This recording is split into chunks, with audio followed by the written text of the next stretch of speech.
When she got to the hospital, she found him asleep. She sat at his bedside for an hour, watching as he slept. There was a bandage on his head. A tube running from a plastic bag hanging on a pole delivered a clear liquid to his arm. He was pale. What a way to start the year, she thought.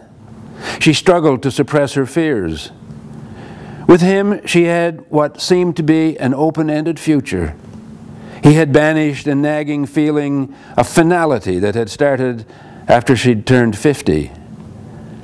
Now his vulnerability had been revealed. She placed a hand on his, and the warmth was reassuring. His face in sleep was firm, his mouth firmly shut.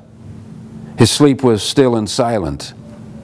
The hospital shirt was open at the chest, and the curled hair she could see there stirred her, as did the snugness of the plastic band around his sturdy wrist. "He'll be fine," the doctor said to her when he came in to check on JC. "By tomorrow you'll see a big change. Give us 24 hours. Right now he's heavily sedated. We're going to keep him that way for a while." So she went home. January 2nd was a Saturday. The hospital was quiet, the normal stream of visitors and staff reduced by the holidays. Perhaps it was the unnatural heat and humidity of the place that made her nervous, or the distracting sounds and smells of steamed food, biochemistry, and crisis. The whispered private conversations in darkened rooms, and the harsh, impersonal announcements on an intercom. Awkward visitors with coats on. Solitary patients attached to IV poles or shapeless under sheets. By the time she reached his room, she was feeling vaguely miserable. He was propped up slightly on the bed, eyes closed. She touched his hand. He smiled a brief, thin greeting. "I was just thinking," he said, "what it must be like to be stuck in here with some chronic illness." He looked away toward the window.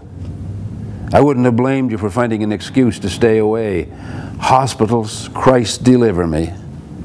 "Come on," she said. "A hospital is a hopeful place. I was here yesterday, but you were sleeping. They told me. Maybe I'm just antsy because I see a lot of hospitals in the future." "What the hell are you talking about?" she said, forcing a laugh. "Look at me, flat on my back, and because of some teenage punks." "Please," she said. "There was an accident. You got conked on the head." "I don't know," he said, examining his hands. "I don't know. There was a day." "What happened?" she asked. He grimaced. Actually, it was the cat's fault. The cat. The story came out in fragments. The cat had bolted just before midnight on New Year's Eve. JC was placing an empty wine bottle in his recycling box on the back deck before setting out for her place. The cat slipped between his legs and vanished up a fence and a tree and onto the roof.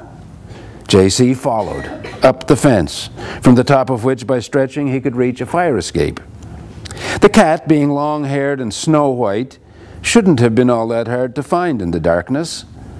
Effie had named him Sorley, after a white-haired Scottish poet whose work she taught to undergraduates.